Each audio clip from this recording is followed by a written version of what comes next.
Sa mapagpalayang araw po sa ating lahat mga kaibigan, ito po ang Kawal ng Demokrasya, Kawaldi Carbonell. Ano pa ito pong issue sa pagitan ng mayor ng Manila at saka ng presidente ng Republika ng Pilipinas o dating mayor ng Davao City ay nagiging viral po.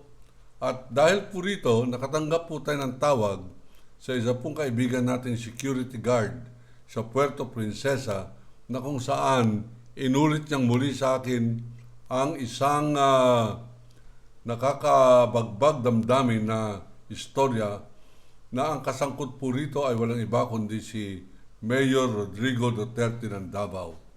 Ito po ay nangyari sa isang hotel sa Puerto Princesa noong 2016 bago po magkaroon ng halalan, bago magkaroon ng konbensyon hinggil po sa nalalapit na nominasyon kung sino magiging kandidato para po sa presidente.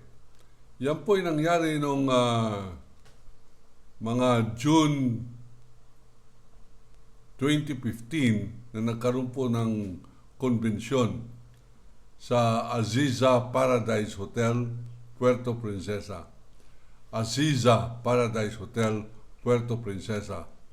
Ang nagsumbong po sa akin at tumawag pangalawang beses na, nung una hindi ko po masyadong binigyan ng halaga ito pong report na ito na nakakasuklam, nakakabagbag damdamin at para mong gustong puntan si Duterte at hamunin ng lalaki sa lalaki ng suntukan sapagkat napakababoy nitong si Duterte na ito.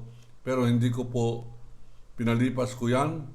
Meron po tayong mas mahalagang mga prioridad na topic at yan po ang pagpasok ng China sa tulong ni Duterte. At doon ko po siya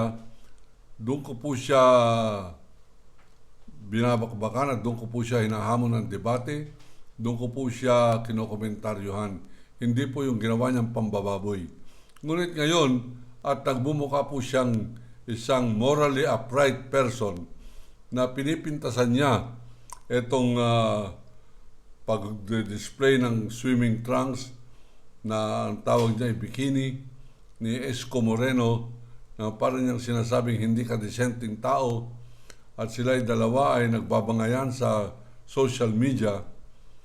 Abay, hindi ko po dapat papansinin yan sapagkat merong isang pagkakamali si Isko Moreno na hindi ko halos mapatawad. Nung kanyang sinang-ayunan yung anti-drug war ni Ginoong Duterte at sa bulag at bobong pananalita sinabi niyang he is the only president who confronted the drug problem, who faced the drug problem confrontationally. Para po bang ini-endorso niya yung pong tokhang style ni Duterte. Diyan ko medyo napintasan itong si Isko Moreno, bagamat ito po itinuturing ko pong kilala kong personal sapagkat kasama ko po ito nag-model nung araw. Nung araw hindi po ninyo na itatanong, medyo naging rap model din po tayo. Hindi nga lang po tayo naguhubad, hindi nga lang po tayo parin ni Mukha Uso na nagpapalamas ng dibdib para magkaroon po ng maraming subscriber. Abay, kung merong gustong lumamas, hindi po ako papayag. Honest. Anyway, dahil po dyan, tiniis ko si Isko Moreno habang siya ay binabatikos at ginagamitan ng presidential power ni Duterte. Ngunit kanina, tumawag po muli sa akin yung security guard ng Aziza Paradise Hotel sa Puerto Princesa at muli niyang pinaalaala sa akin ang kababuyan na ginawa ni Duterte sa isang kaawa-awang 16-year-old na Palawenya. Ang Palawenya, isa pong babae sa mga isla ng Palawan. Sapagkat siyang Palawan po ay parang paraiso, kaya nga po ang tawag nila dyan ay Paradise Found, na natagpuan na raw ang paraiso dyan po sa Palawan.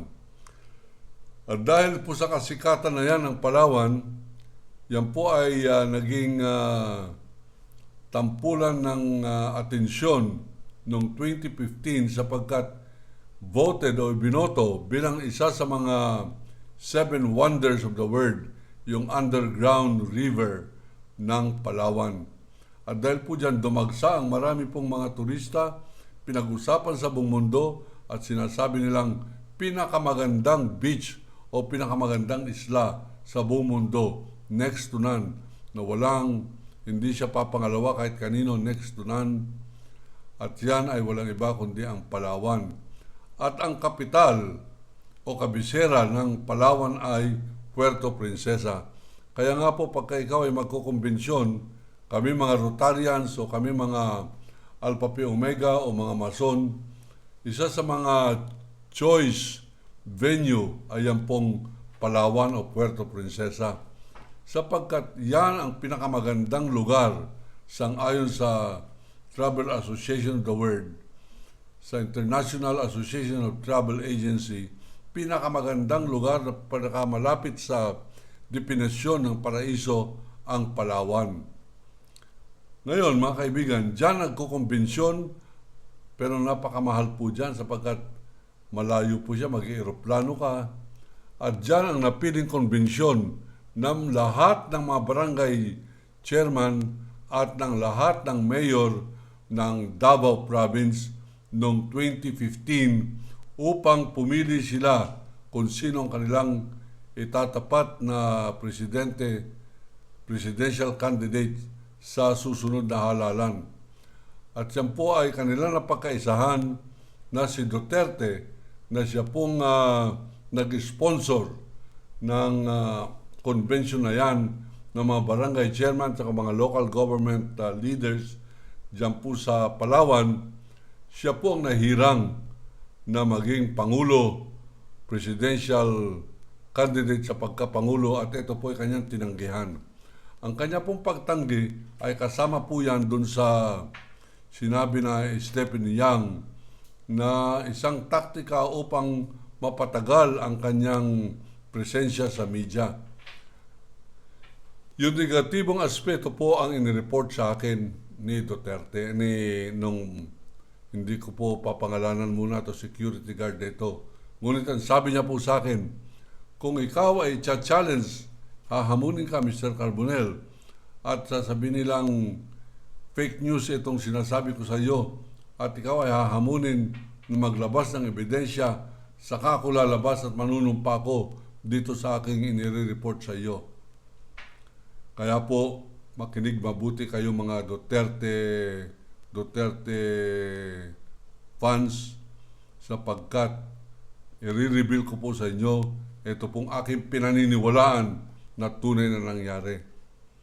Ngayon, pagka kayo po ay hindi sasang-ayon, hinahamon ko kayo. Hinahamon ko kayo kahit sino sa inyo, magdemanda kayo at sasagutin namin nitong security guard na ito at maaari pang makuna namin ang picture yung babaeng na biktima ni Duterte. Ngayon, ganito po ang pangyayari, ganito ang report po sa akin. Noong ika-3 araw po ng konbensyon o ng summit o ng pagpupulong ng mga leaders ng Davao, abay si Duterte mismo bilang alkalde ng Davao City ang siyang lumabas doon po sa Aziza Hotel at kinausap yung gwardya. Ito pong gwardya na ito po ang nag-report sa akin. Ang sabi niya, saan ba pwedeng kumuha ng babae rito? At meron kaming marami kong bisita rito. Ako si Mayor Duterte ng Davao City.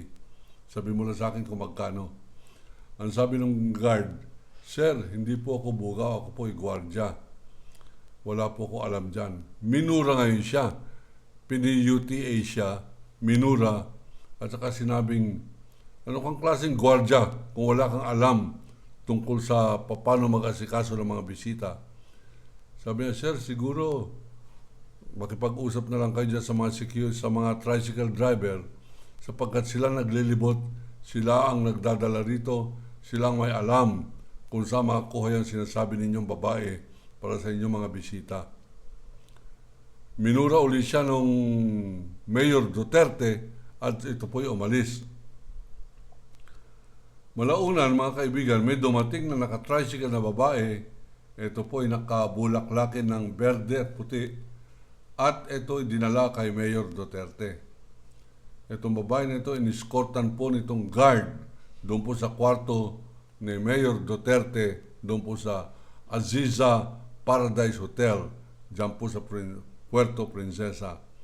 At nung kanya po hindi iniskortan, sa kanyang pag-akala na hindi na siya aawayin, hindi siya i-report, hindi na siya mumurahin ni Ginong Duterte, at siguro nagduda rin siya, baka bigyan pa siya ng tip.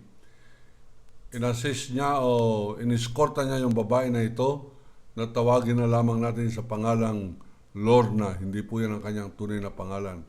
Iniskorta niya itong si Lorna, nakasuot ng bulaklakin na berde, at mukhang mga 16 or 17 years old pa lamang, naka-ponytail at mukhang batang-bata.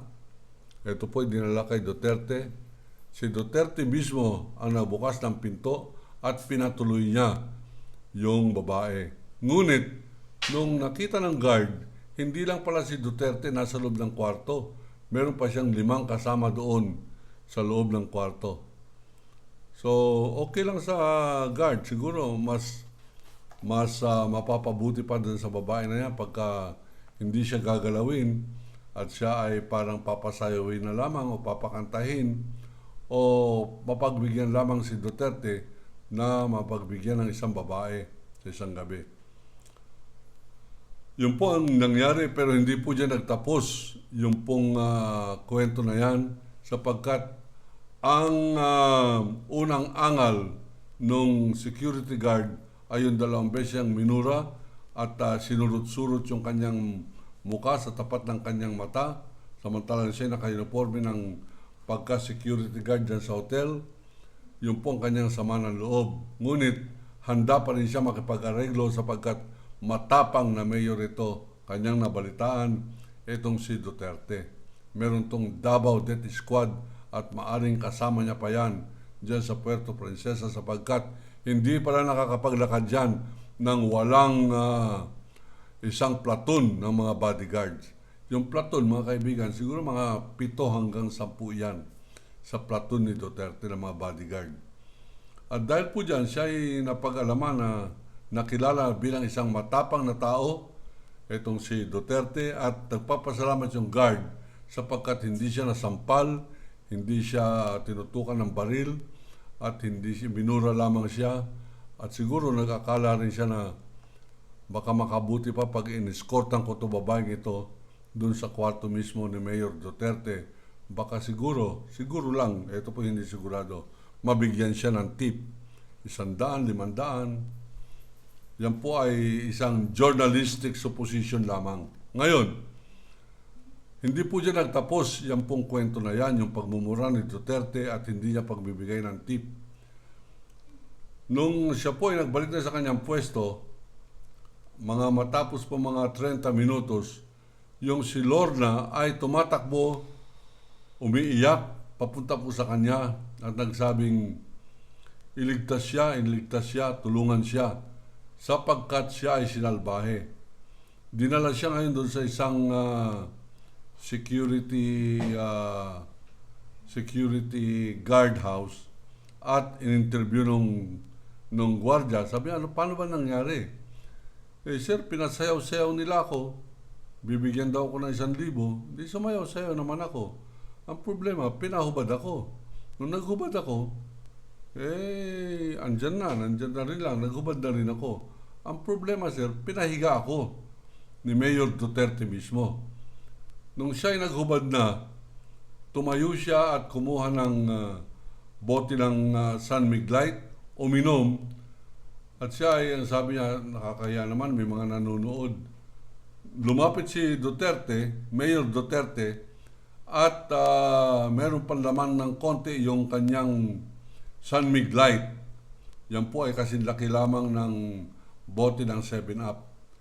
Yung pong San Miguel beer ay malaki po yan. Ganyan po katabayan. Yung San Miglite, mga ganyan lamang po. Medyo slim. Ang sabi niya, nasaktan siya masyado sapagkat pagkatapos na uminom ni Duterte, ay isinaksak yung bote ng San Miglite na may laman pang konti doon po sa kanyang ari o sa kanyang pagkababae. at siya po'y nasaktan at nagtawanan habang ito ay nilalaro-laro ni Duterte, pinapasok nilalabas yung bote sa kanyang pagkababae. At yung babae, nakahulag puspot, nagtatakbo. Mabuti na lang at siya'y nakadamit at ang tinanggal lamang nung siya pinahiga ay ang kanyang panty. Nakatakbo po siya, nagsumbong doon sa guard. Ngunit wala pong magawa yung guard sapagkat meron pong lumabas na mga pulis galing sa kwarto ni Duterte at sinabing huwag papakialaman at yan ay bayad na. Ang babae, mga kaibigan, ay nanatili sa loob ng security guard house hanggang mawala na po yung mga gwardiya, mga Davao Death Squad platoon ni Duterte at siya po ay tumakas na lamang sa pamamagitan po ng tricycle. Yung babae na yan ay nakipagkitang muli doon po sa security guard at humihingi ng payo kung ano ang kanyang gagawin. At pinayuhan na lamang siya na wala tayong magagawa. Mayor yan, matigas yan, malaking negosyo ang dinala rito sa pamamagitan ng konbensyon ng kanyang partido dito sa Aziza Paradise Hotel.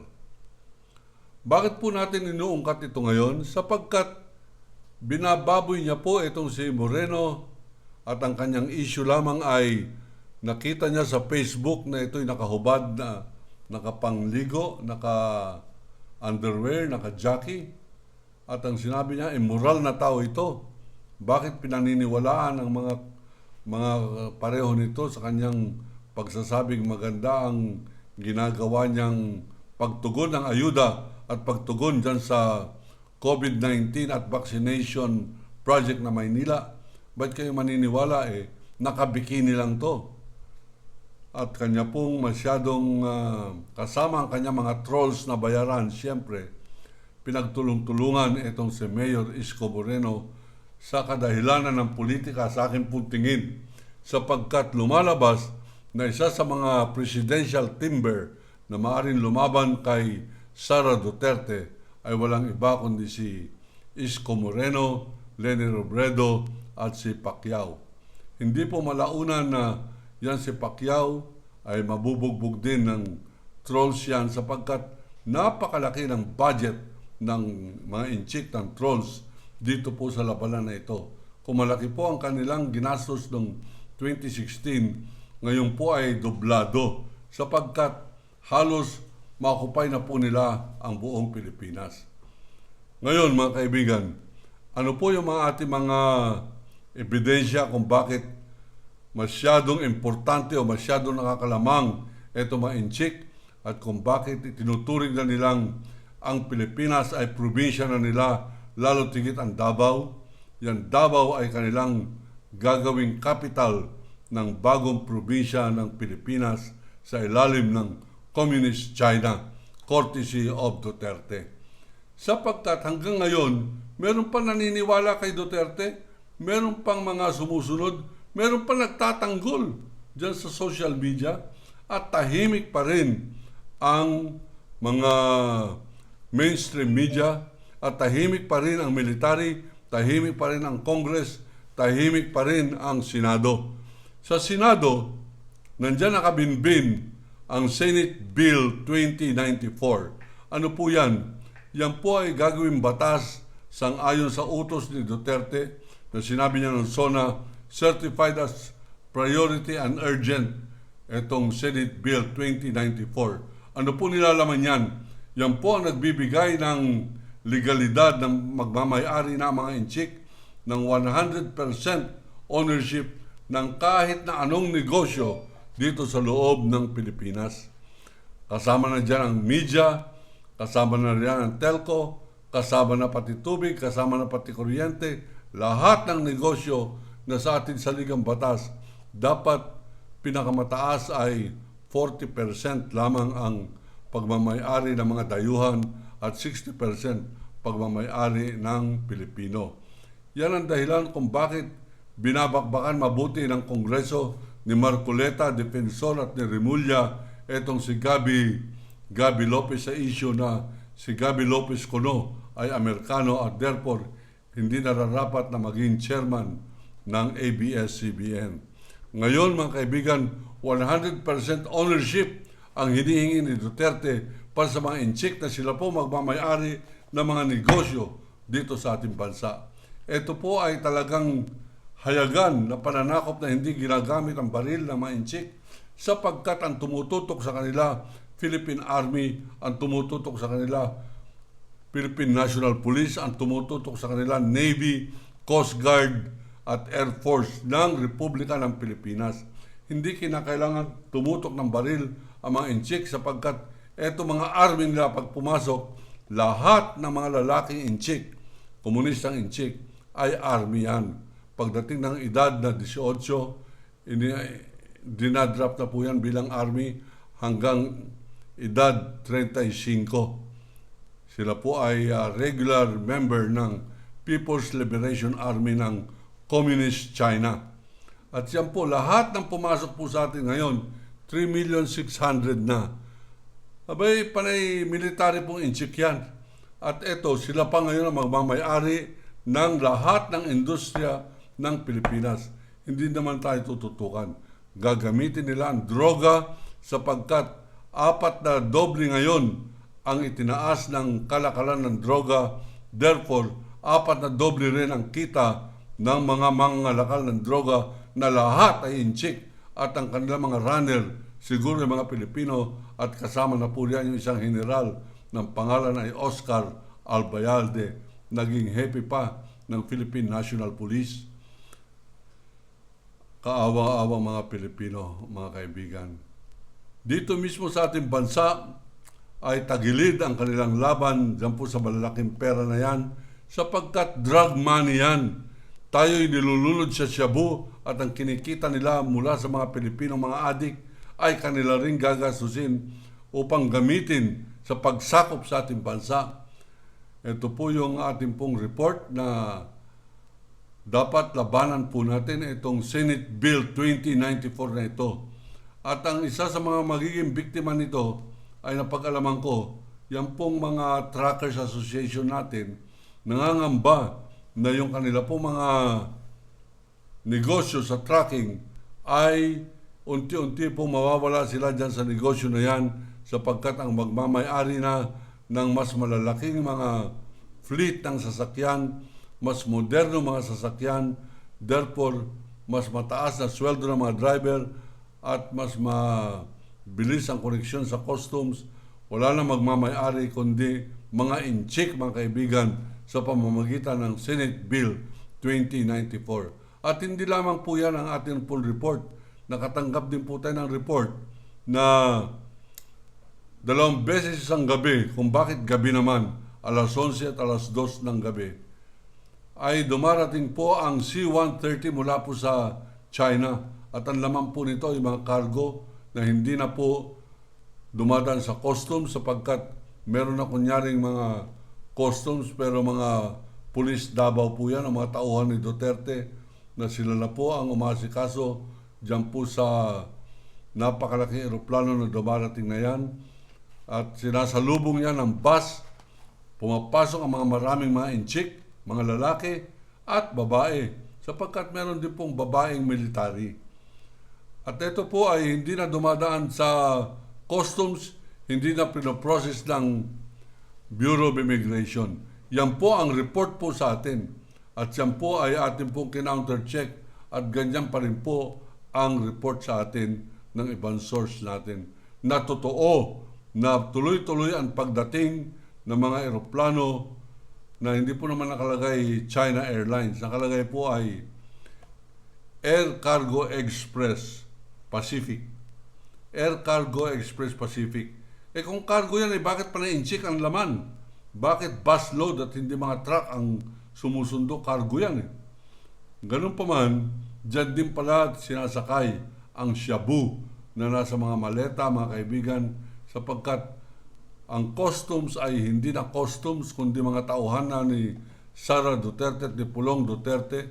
Hawak po nila ang Davao, Duterte ang mayor, Duterte ang vice mayor, Duterte ang congressman, Duterte ang barangay chairman. Hawak po nila ang Davao And therefore, wala pong question sa kanila na Duterte pa rin ang costume, Duterte tauhan na rin ang Bureau of Immigration. At kahit na tunay na immigration, under order sila ni Duterte, narinig ko yan sa kanyang isang pulong balitaan, huwag ninyong galawin yan. Ako po mismo ang witness dyan sapagkat narinig ko sa press conference na si Duterte mismo nagbigay ng order sa Bureau of Immigration, huwag ninyong galawin yan.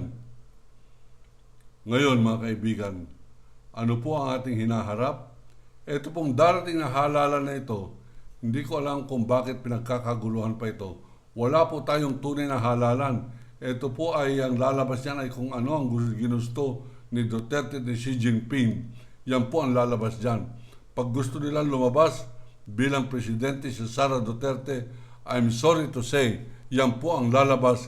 Hindi dahil sa sila ay popular, hindi dahil sila ay gusto ng tao, kundi dahil sa gusto nilang magpatuloy ang kanilang kapangyarihan dito sa ating bansa at wala tayong magagawa sapagkat kontrolado nila ang computer, Smartmatic, pinapapalitan na nga po yung PICOS, yung Philippine Information Computer Operating System, yan po Smartmatic computerization na election. Kanila ang COMELEC, kanila ang Supreme Court, kanila ang Congress, kanila ang Senate, kanila ang military. Kanino ka magsusumbong? Sila po ay maghahari dito sa ating bansa hanggang gusto pa nila maghari at wag na kayong mangarap na magbabago pa ang Pilipinas sapagkat kung magbabago ito, magbabago lamang tayo bilang republika. Sa halip na tayo republika, tayo ay magiging probinsya ng China. At walang umaangal, walang nagre-revolusyon, walang nagagalit, walang pareho po nitong programa nito na nangangalit at marami na nga nagre-reklamo. Sabi nila, nakakapagod naman makinig kay Kawaldi Carbonell. Masyado siyang parating galit sa China, masyadong galit parating kay Duterte. Na pupuno po kami ng takot kuminsan at nininervyos na kami sapagkat nakanervyos ang kanyang mga estilo, nakanervyos ang kanyang mga report. Pero wala po tayong magagawa sapagkat sa dami ng media, kukonti kami, dadalawa yata kami narinig ko. Itong si kasamang Percy Lapid at ako ang lumalabas na talagang puspusang nakikibaka laban po dito sa pananakop ng China na ito at laban sa pambababoy ng isang baboy na tao na pareho ni Rodrigo Roa Baboy Duterte. Tulad po na aking sinabi, kung inakala po nila na fake news ito, hinahamon po natin ang Malacanang, hinahamon po natin ang kanila pong mga abogado, magdemanda kayo, idemanda ninyo Oswaldo Carbonell. Yan po ang aking pangalan at lalabas ang aking pong mga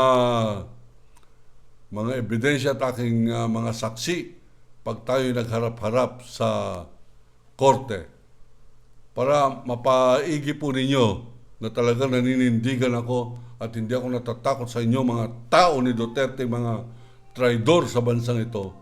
Yan po ang aking pangalan, Oswaldo Carbonell. Ako po ang kawal ng demokrasya nagsasabing iniibig ko ang Pilipinas.